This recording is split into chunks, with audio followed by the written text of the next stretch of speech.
Kick-ass facts, more unsolved mysteries. Pew, pew, pew, pew! 20-year-old Cynthia Anderson was raised in a religious household, and even though her parents had very strict rules, she had a boyfriend who was also a member of her church. Cynthia worked as a legal secretary in Toledo, Ohio, but was preparing to quit to attend Bible college with her boyfriend. The year before, on a wall across from Cynthia's desk that was viewable from outside the window, someone had spray painted the words, "I love you, Cindy," in large letters with smaller by GW in the corner.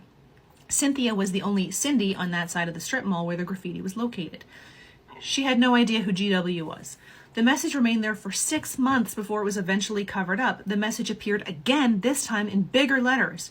During the summer of 1981, Cynthia was being harassed by several anonymous phone calls and disturbing messages. It got so bad that her job even installed an emergency buzzer at her desk, and she kept her office doors locked at all times. On August 4th, 1981, Cynthia left for work as usual. Around lunchtime, her boss arrived at the office. The lights and radio were on. There was no sign of Cynthia. The scent of nail polish remover hung in the air. There was no note, and the phones were ringing off the hook. There were no signs of struggle, and according to reports, the office door was still locked from the inside. Though her car was in the parking lot, her keys and her purse were missing.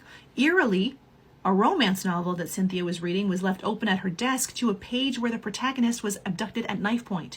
She was never found, and the case remains unsolved. Obviously, because this is an episode of Unsolved Mysteries. From 1917 to 1928, 500,000 people were afflicted with encephalitis lethargica, or EL, aka the sleeping sickness. The victims, very much alive and conscious, found themselves in frozen states, their static body prisons for their mind. It first appeared in Europe and quickly spread around the world, reaching epidemic levels in North America, Europe, and India by 1919. About a third of those stricken with this illness died. Of the survivors, nearly half eventually found themselves unable to physically interact with the world around them, all while fully aware of their surroundings, though occasionally capable of limited speech, eye motion, and even laughter.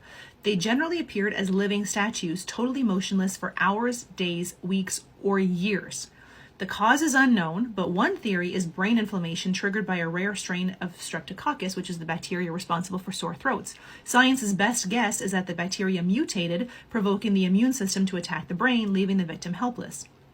None of this explains why the illness disappeared, only to resurface sporadically, be it in Europe in the 1950s or in China in 2013, when a 12-year-old girl was hospitalized for 5 weeks with the disease. In Melbourne, 2011, a janitor was casually cleaning a toilet stall in the Channel 9 TV station building. When he was emptying the sanitary bin, he found wads and wads of $50 and $100 bills. Being the honest guy he is, he alerted his supervisor, who called the cops. They collected more than $100,000. The following week, plumbers were called in because several toilets were backing up. What was clogging it? More cash. CCTV footage shows a guy entering the building carrying 2 big duffel bags. He goes into the toilet stalls for 5 hours, but the CCTV footage doesn't give any clues as to who he is or why he was there, other than the cash dump. One guy was charged, but the charges were quickly dropped. The good news, the janitor eventually got to keep around $80,000 for being honest, since there was no way to determine who owned the money. In 1966, 2 electronic repairmen in Brazil said they were leaving town to buy supplies for work and a car. The men later stopped at a bar to get a bottle of water. The bartender said they appeared to be in a hurry because one of them kept checking his watch. That was the last time anyone saw the pair alive. 3 days later, their bodies were found in Rio de Janeiro. They had lead eye masks on, the kind meant to protect from radiation. They wore suits and waterproof coats. They were found with 2 towels, an empty bottle of water, and a notebook. The notebook confused the case even further. It contained a few notes in Portuguese. Translated, they read, 16:30, 4:30, be at the determined place. 18:30, 6:30, swallow capsules, after effect, protect metals, wait for mask signal. That's all we know. Who were they meeting? What were the capsules? Why were they there? What were the metals? Why do they have towels for it, prefect?